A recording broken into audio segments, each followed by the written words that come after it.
Anti narcotics task force MD drugs झड़पी पाड्યું છે। રાયપુર દરવાજા પાસેથી 30.60 ગ્રામ એમડી ડ્રગ્સ પકડાયું છે। ફૈઝલ ઉર્ફે ફૈઝુ દલ્લાવાલાની ધરપકડ કરાઈ છે। સપ્લાયર ડ્રગ્સ વેચે તે પહેલા તેને પકડી લેવાયો છે। ફૈઝાન અને મહેરબાન સિંહ ફરાર છે। ખાડિયા પોલીસ મથકે ગુનો દાખલ થયો છે। આ ડ્રગ્સ સપ્લાય અંગે વધુ તપાસ ચાલી રહી છે। સત્રમાં આપના ધારાસભ્ય ચૈતર વસાવાએ નર્મદા અને દાહોદ જિલ્લામાં કુપોષણનો ગંભીર મુદ્દો ઉઠાવ્યો। તેમણે કહ્યું, દાહોદ જિલ્લામાં જ 19,554 કુપોષિત બાળકો નોંધાયા, જે રાજ્યની વાસ્તવિક સ્થિતિ દર્શાવે છે। કરોડો રૂપિયાનો ખર્ચ છતાં આંગણવાડીના બિલો સમયસર પાસ થતા નથી અને બાળકોના વિકાસ માટે પૂરતી જોગવાઈ થતી નથી। તેમણે આરોપ લગાવ્યો કે વર્ષોથી શાસન હોવા છતાં બાળકોના આરોગ્ય અને પોષણમાં સુધારો થયો નથી। જરવાણી યોજના હેઠળ 54 ગામોને પાણી પહોંચાડવાની જાહેરાત થઈ, છતાં 3 વર્ષમાં ટીપુ પાણી પણ મળ્યું નથી। સાથે જ તેમણે વિકાસના નામે 1 પણ ઇંચ જમીન ન આપવાની ચીમકી પણ આપી। કે નર્મદા જિલ્લામાં 11,253 અને દાહોદ જિલ્લામાં 19,594 બાળકો કુપોષણથી પીડાય છે। ત્યાંના બાળકોના કુપોષણ દૂર કરવા માટેના ફૂડ બિલો મંજૂર કરવામાં આવતા નથી। જણાવવામાં આવે છે કે ગ્રાન્ટ નથી।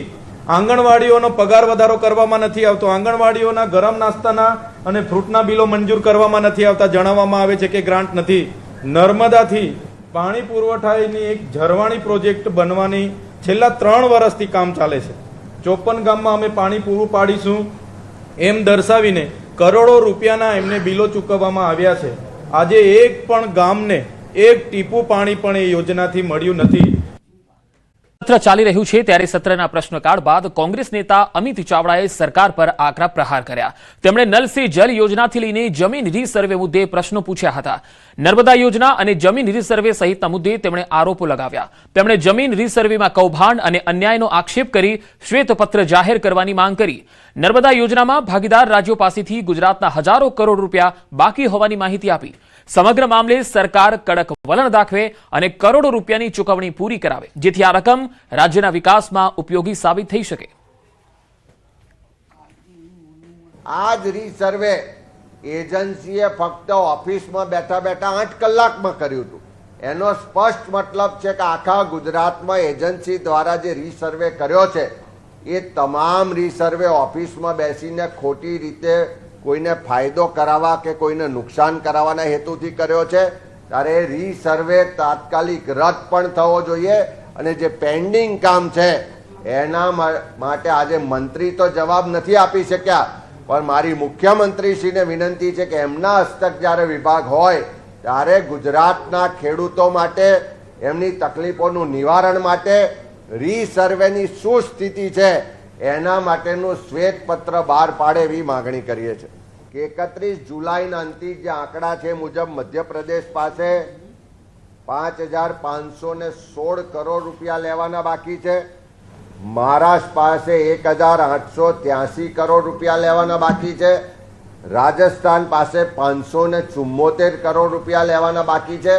આ ત્રણેય રાજ્યોનો જો સરવાળો કરીએ તો 7,900 એટલે લગભગ 8,000 કરોડ રૂપિયા। સ્કૂલ કોર્ટને બોમ્બથી ઉડાવવાની ધમકીનો મામલો હતો। ત્યાં મામલે કોંગ્રેસ ધારાસભ્ય કિરીટ પટેલ હવે સરકાર પાસે તપાસની માંગ કરી રહ્યા છે। વિધાનસભા ગૃહ વિભાગની ચર્ચા દરમિયાન આ મુદ્દો ઉઠાવીશું એવું તેમણે કહ્યું છે। પોલીસ કે ગૃહ વિભાગને કડક કાર્યવાહી કરવાની રહેશે અને કરવી જ જોઈએ। વિધાનસભામાં તેમણે કહ્યું છે કે અમે ગૃહમંત્રી સમક્ષ આ મુદ્દો ઉઠાવવાના છીએ।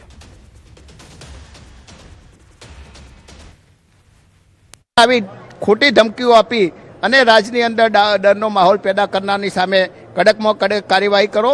તમે એમના વરઘોડા કાઢો, અમે તમને સાથ આપીશું। વિધાનસભા ફ્લોર ઉપર જ્યારે ગૃહ વિભાગની ચર્ચાઓ આવશે અથવા આ પ્રમાણેની અમે ખાસ તાકીદની નોટિસ આપી અને આ મુદ્દો ચર્ચામાં લેવાના છે। રાજકોટમાં કોર્ટને બોમ્બથી ઉડાવી દેવાની ધમકી મળી અને આ ધમકીને લઈને રાજકોટ પોલીસ પણ એલર્ટ થઈ ગઈ। કોર્ટ પરિસરમાં પોલીસ દ્વારા સઘન ચેકિંગ કરવામાં આવ્યું। કોર્ટને ધમકી મળ્યા બાદ સુરક્ષા એલર્ટ કરી દેવામાં આવી। ડોગ સ્ક્વોડ, બોમ્બ સ્ક્વોડ અને સ્થાનિક પોલીસ દ્વારા તપાસ કરવામાં આવી। જો કે કંઈ શંકાસ્પદ ન મળતા સુરક્ષા તંત્રએ રાહતનો શ્વાસ લીધો। વકીલોએ બોમ્બની ધમકીને આકરા શબ્દોમાં વખોડી। આવી ધમકી આપનારાઓ સામે કાર્યવાહી થવી જોઈએ।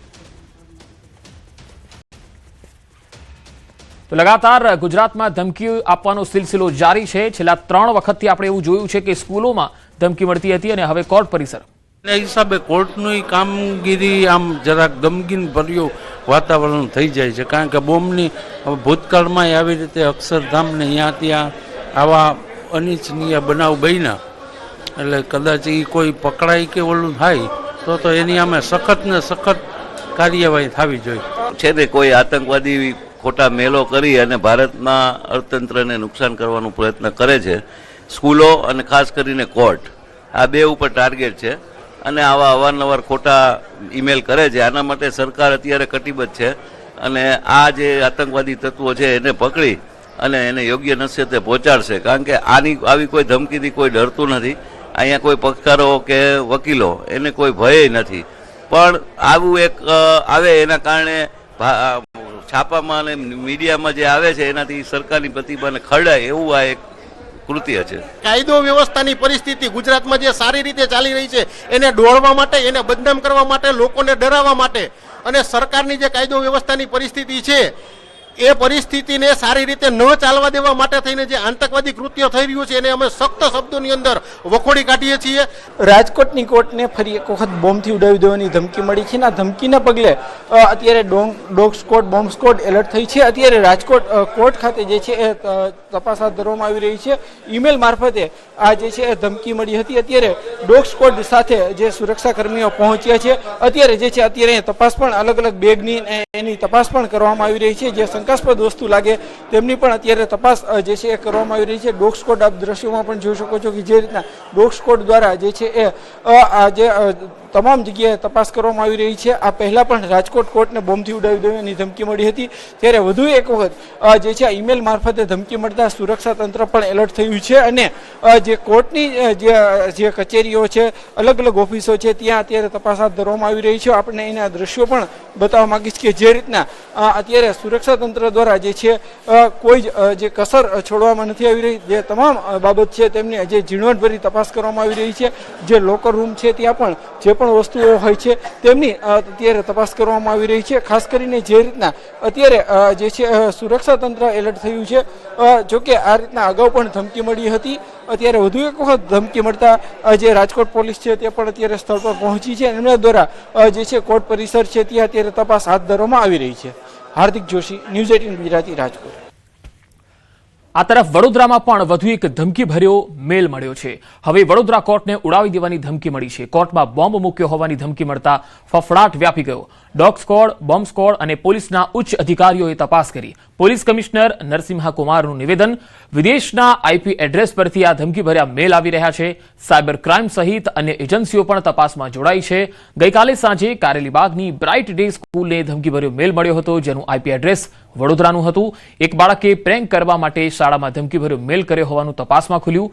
પરીક્ષા રદ થાય તે માટે મેલ કર્યો હતો અને આ સિવાય દેશની નેશનલ બોર્ડર બહારથી જ ઈમેલ આવે છે. અત્યાર સુધી કોઈપણ સ્થળેથી વાંધાજનક ચીજવસ્તુ નથી મળી.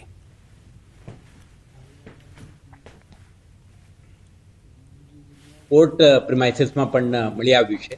આ અંગે પણ શહેર પોલીસ સેનિટાઇઝેશન અને એન્ટાયર પ્રિમાઇસીસને ક્લીનઅપ કરીને સુરક્ષિત જાહેર કરવાની જે પ્રક્રિયા છે આ હાથ ધરી છે. તે અંગે પણ ડિટેઇલ્ડ ઇન્વેસ્ટિગેશન થશે. પરંતુ જે વ્યક્તિઓ આ પ્રકારના એક ભ્રમ ફેલાવવાનું, ભયનું વાતાવરણ ઊભા કરવાના પ્રયાસ કરે છે એમને આપણે વધારે મહત્વ આપવું ન જોઈએ. ગાંધીનગરમાં સાબરમતી બ્રિજ પુલ પરથી રિક્ષા નદીમાં ખાબકી ગઈ. ગાંધીનગર ચિલોડા હાઈવે પર એક રિક્ષા નદીમાં ખાબકી. ચિલોડાથી ગાંધીનગર તરફ આવી રહ્યો હતો રિક્ષા ચાલક. હાલ રિક્ષા ચાલકની શોધખોળ ચાલી રહી છે.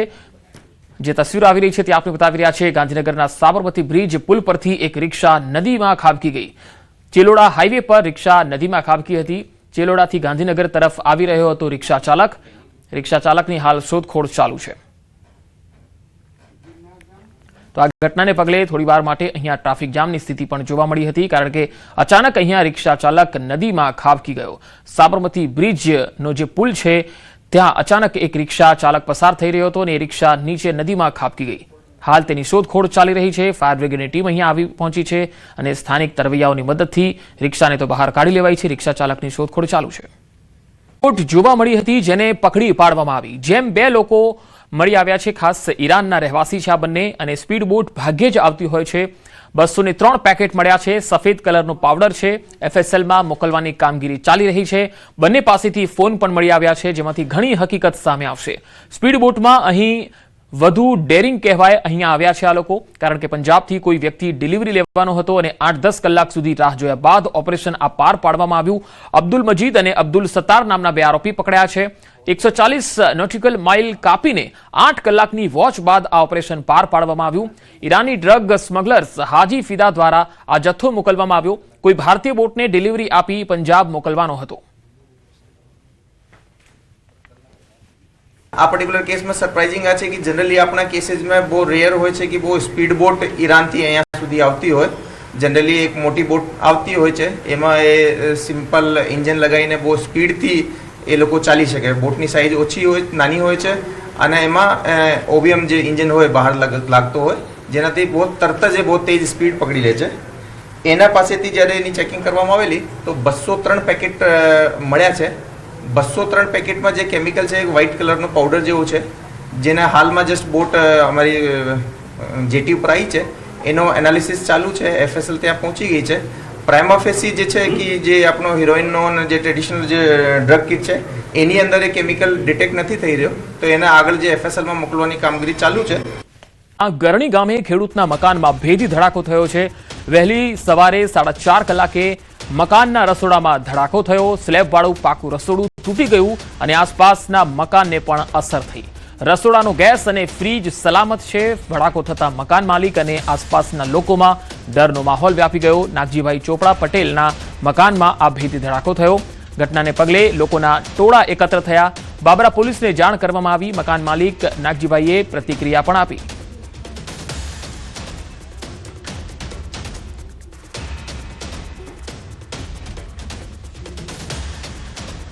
અમે 4 વાગે સૂતા હતા, 4:20 મિનિટે ત્યાં ધડાકો થયો. તે બહાર નહીં રહ્યા, ત્યાં બધું મીડિયું પડવા રસોડાનો ભાગ બધો. બહારના માણસો મળ્યા આવવા, હું ભડાકો થયો એમ કરી પાડોશી બધા આવવા મળ્યા. ગેસને જગતો હતો, ગેસ જગતો ધીરે ધીરે. હા, બસ એટલો જોયું, બીજું કાંઈ જાણ બીજું કાંઈ જાણ નથી. તો છોકરાને જાણ કરી.